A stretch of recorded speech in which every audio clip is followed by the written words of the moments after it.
The name Chavez in boxing is a name alone that conjures up images of violence, savagery, and greatness. It's a name steeped in history and is a name that has become immortalized in the chronicles of pugilism. However, it's also a name that carries a pressure like no other. If your name is Julio Cesar Chavez, boxing may provide a leg up, doors may open easier, opportunities may be abundant, but it is a gift that does not come without its burdens. It's brutal. The name carries judgment, and people are watching your every move. This was the fate of Julio Cesar Chavez Jr., who found himself tied as the oldest son of the great former six-time world champion Julio Cesar Chavez. Chavez was loved by all Mexicans in the ring, and his never-say-die attitude, hardly ever in a boring fight, Chavez encapsulated the stereotypical Mexican style and spirit, competing for over 24 years as a professional. With over 115 fights, he secured world championships in 3 weight divisions, along with the longest undefeated streak in boxing history at 13 years. So,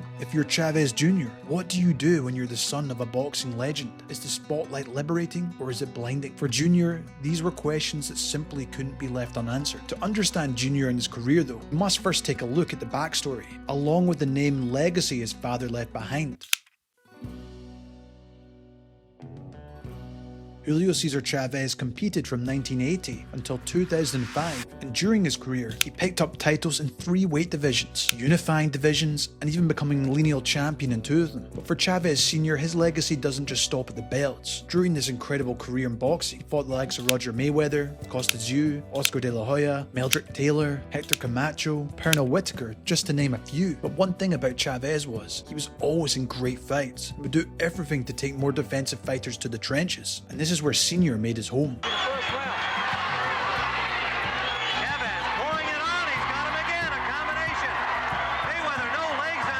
Although Mexico has its fair share of remarkable boxers pre-Chavez, it's fair to say that Julio really put the country on the map when it came to boxing, and quickly became the figurehead for the sport nationwide alongside the style of fighting. Similar to Canelo Alvarez is today, a Chavez fight night would draw in huge crowds, stadium fights, generating immense excitement amongst the boxing faithful, and what he left in the ring went on to inspire a whole new generation of boxers, both inside and outside of Mexico.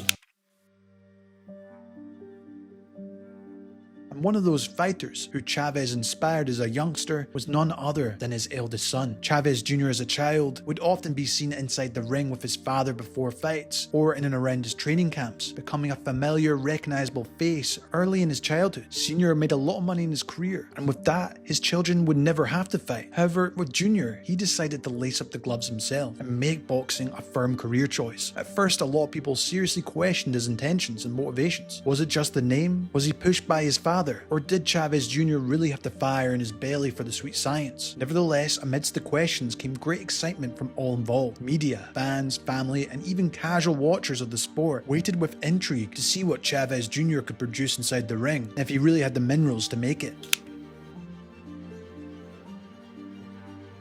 As expected early on in the career of Chavez Jr., his opponents were far from the best in the class, and it was clear he was being managed very carefully from his father. These were often inexperienced pros with only a handful of fights, with journeymen and those with lots of losses. Although the early fights were just about gaining ground and padding out the record for Chavez Jr., it was essential for his development, while promoters would be licking their lips at the chance to get him on their card, knowing it would draw eyes to their card. But all this spotlight was essential. In 2009, he beat Luciano Coelho to gain the WBC Latino Super Welterweight title, before then going on to beat the hard Irishman and John Duddy to add the vacant WBC Silver Middleweight title to his collection. But after almost 8 years after his debut, Chavez Jr. would finally be ready to get his shot at a World Championship belt. On the 4th of June at the Staples Center in Los Angeles, Chavez would face off against the highly touted undefeated Sebastian Zibek for the middleweight title.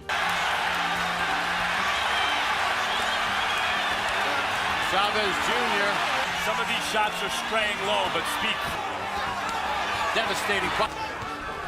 Yeah, earlier is at least back in Chavez for Chavez.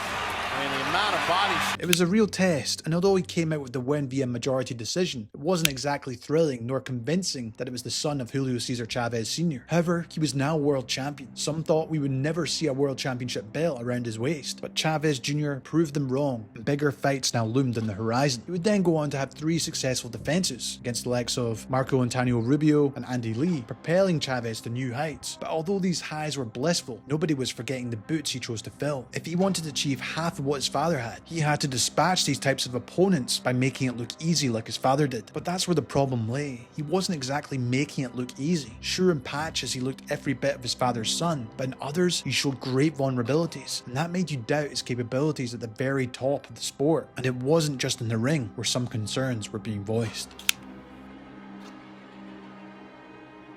It's no secret that Chavez Jr. enjoyed life outside of training camp just as much as he did inside. Repeated weight misses, heavy partying, and questions over his commitment to the sport led Chavez Jr. on a downward spiral to which he would never really fully recover. Chavez faced a respectable Sergio Martinez. Jr. was the heavy favourite heading into this one, but ended up being outclassed for more or less the entire fight. He then got back in the winning column with 2 unanimous decisions over Brian Vera, but it wasn't enough to stem the flow. Chav at this point had moved back up to light heavyweight, where he lost once again, this time stopped in the 9th by Fonfara. And after this fight, it was once again another 2 wins, followed by another loss for Chavez Jr., and that golden aura he once had was now well and truly a thing in the past. The weight issues were a huge problem, and his performances weren't reflective of someone who stuck to a strict training regimen, as he went up and down in weight constantly. Boxing's a brutal sport, and in the end, the chickens always come home to the roost, regardless of your surname. After losing every round on the scorecards to Canelo in 2017, Chavez took a break from boxing, but showed no signs of improvement 2 years later, as he went on to lose 3 of his next 7 fights. And even from the sidelines, you could see the disappointment from his father at times. Well, Chavez Sr. upset with what he's seen. It just looked like there would be no way back for Jr.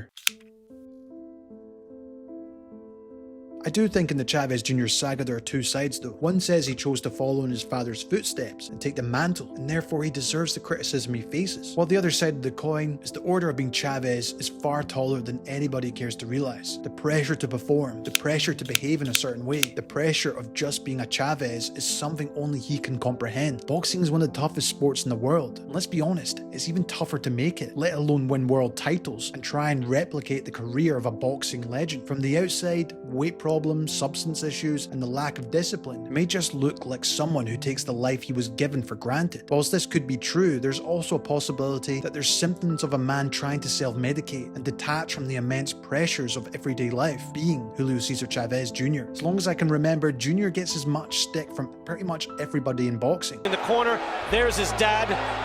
I just got nailed in the head with something. Wow. But just what a and some of it is justified, but it's also important to remember who you're comparing him to. Before he even laces up the gloves, the bar was already set to a standard that only a handful have ever got to, never mind even surpassing.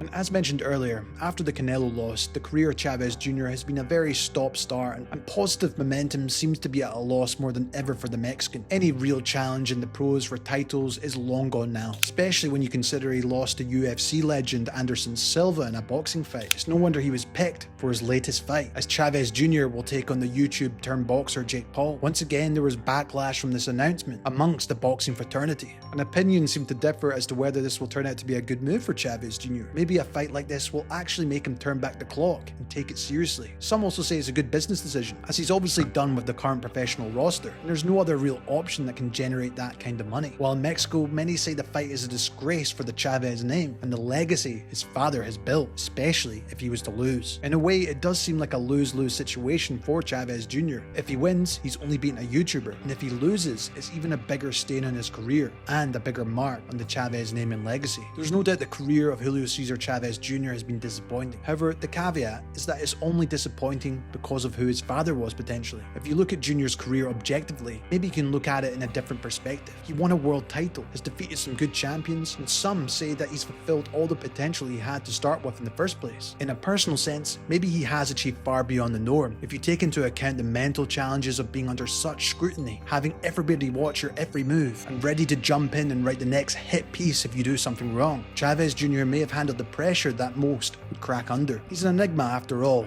a controversial figure that splits opinions to this day, and a career full of contradictions. In boxing and life in general, any child born into a family such as Chavez and such a high media profile was always going to be a challenge if he was stepping in the limelight as well, as he immediately got the head start which his father didn't, and the curse that comes with it. A career that is viewed on its own and not in comparison to another is one that provides truth and humility in my opinion. Whatever you may think about Chavez Jr. and his career, one thing is certain: the Chavez Chavez name still rings true today, and it's an iconic boxing name that has served its purpose in bringing through generational fighters like Canelo, who still try to emulate and imitate the name and all it's come to be known for. And maybe, just maybe, Chavez Jr. will get the last laugh. This has been Jamie from Boxing Life. I'd love to hear your thoughts on Chavez Jr.'s career. Do you think if he was more disciplined, he would have reached greater heights? I'd love to know. If you enjoyed, make sure to like this video, or why not subscribe. As always, thank you so much for watching, and I'll see you in the next one.